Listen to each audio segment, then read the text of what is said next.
Surround, won't he? And I want you to be my one and all, my one and only. Surround, won't he? And I want you to be my Everything's looking good. And we'll move this over here. Let's get comfortable. Alright, welcome back, guys. Different setting. We're just coming off of, Thanksgiving break, winter break, whatever that may be called. So I'm officially done with my school stuff until January. That's it for me. The only responsibility I have now is honestly you guys, the channel. This is gonna be new for me. It's gonna be a new experiment that I'm gonna be doing for the next month or so, because that's how much I have for break. But now that means, that means that I'm staying here home. Unfortunately, my parents are out of town, or that's a good thing. They're out of town, but I was still able to spend my holiday, my Thanksgiving with my brother, him and his family, and then also with some extended family, some cousins, things like that of nature. And it was a good time, good to step back. It felt really good to step back from my assignments and all of that, and just be able to relax and enjoy some time, have a couple drinks, as you can see. It's fun, because I moved in. I already moved all of my stuff back from my dorm. But right now the big thing is, cooking for myself, cleaning the dishes. That's a big one. That's one that you really don't expect you to hit, but it hits pretty hard. And last summer I wanted to become a producer. And the reason it all started was because of Kenny Beats. Kenny Beats is a really well-known producer now. At the time, he wasn't as big. He was getting his recognition, but not as big. And he's produced some Rico Nasty, some Fat Man Key, or better known as Key. He's been producing Vince Staples for a little bit. They're good friends. And then also Isaiah Rashad. But another big recognition is that he was on the last project of the Dreamville, Return of the Dreamers, where they invited a lot of producers and artists to Atlanta just to see what they could do for like a week. So he was one of the producers, the guest producers invited to that project. And he was super big. Now he's getting more recognition from different artists, and he's got this show called The Cave, which is where I started watching him first and foremost, with Smino, another good artist. And that was the first episode that I watched. And I kind of just got hooked from there and started using, I bought Ableton on my own and got all of these things.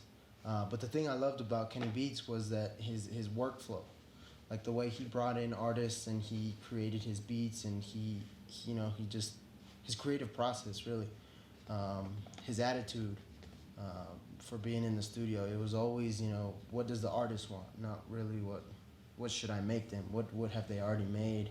How can I cater to their...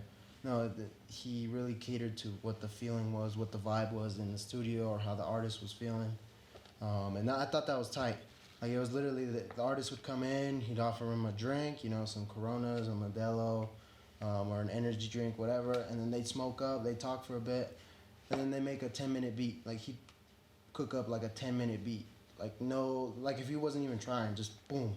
And that shit, it always sounded so hard. So that was the thing that kind of drew me to it. I was like, damn, like you could really make music that quick with just a couple sound bites, some drums and a loop, and you'll be straight. And I was like, damn, it must be that easy. But I quickly found, once I bought Ableton, and once I downloaded everything, it really wasn't that easy. I struggled with it for a bit. And, I had fun in the first month. It was like, oh, this is so new, this is exciting. And then after a while, it got like, oh, crap. Like, I really don't know what I'm doing. I don't know how to manipulate Ableton, which was the program that I was using. I don't know how to manipulate it best. Like, I really don't know how exactly to use it, and then other things like, oh, how do I make this sound? How do I make the bass? Basically, like mixing. I didn't know how to mix the beats to make them sound like really good, to make them pop or anything. So I started getting angry because I didn't know all of these skills, and I had expected that it was gonna be super easy, like how Kenny Beats did it in just like 10 minutes. And it really was not a sustainable way for me to, allow myself to be creative with it. Because after like that month, I was like, crap, I don't know anything. And I just got stuck in a loop of like, oh, well, I'm not good enough. Shouldn't really be doing this. It was a far stretch. And I started losing like the passion and the creative aspect of it. And it was like, it wasn't fun anymore. So in the end, I ended up dropping it all, like completely. So I still have Ableton here on my hard drive and all, but I really just haven't touched it because I got so angry and I had so much expectations of, being able to just make quick beats like Kenny, and it just wasn't possible. I bet it took years for him to be able to do that, and I was over here expecting it to happen in like overnight. Because I had spent a good month of just researching, how to use Ableton, what is used, and even then, I still don't know all the features that it has.